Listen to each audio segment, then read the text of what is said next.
viable alternative.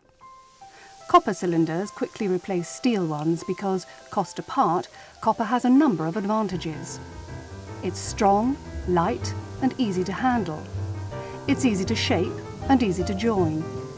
In hot water systems, it's ideal because it's long-lasting, corrosion-resisting and helps inhibit the growth of many microorganisms.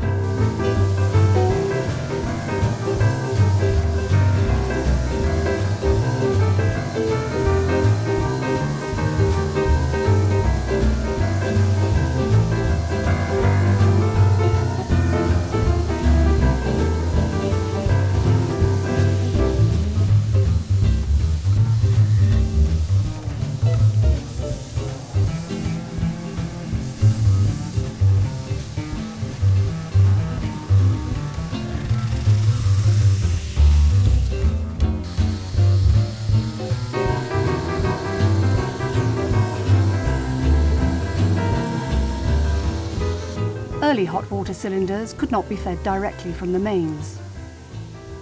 As the water was heated, so it would expand, forcing warm water down the incoming main, or even splitting the cylinder.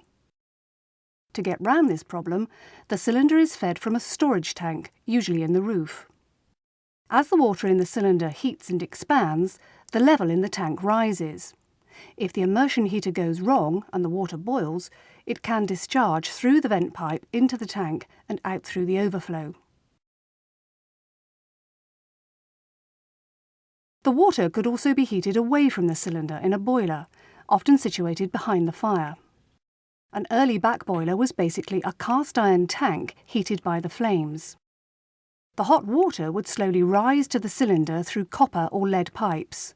The cooler water from the base of the cylinder would return to the boiler to be reheated. As hot water is drawn through the taps, fresh water is fed to the bottom of the cylinder from the tank in the roof. This water then slowly circulates through the boiler and back to the top of the cylinder. This means that the water coming out of the taps has been heated directly by the back boiler. It could sometimes be tainted with particles of rust inside the boiler. More serious was the risk of limescale deposits. These occurred in hard water areas and led to furring of the pipes, reduced flows and even blockage. Furring was worst where the pipe was hottest. These problems were resolved by passing the hot water from the boiler through a coil within the cylinder.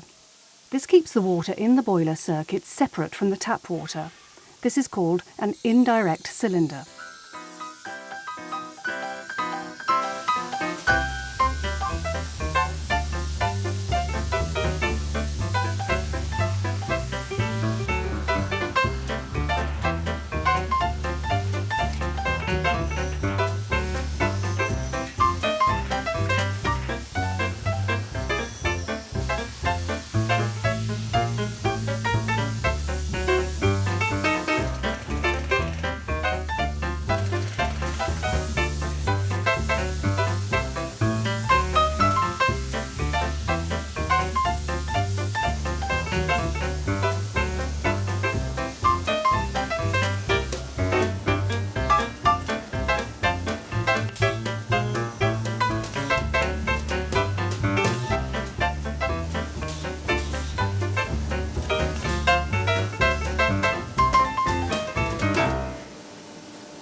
The water which heats the cylinder flows from the boiler, through the cylinder coil and back to the boiler.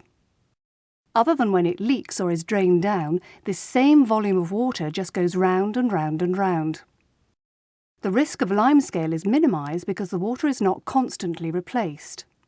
This circuit requires its own feed and expansion tank, separate from the tank which feeds the cylinder.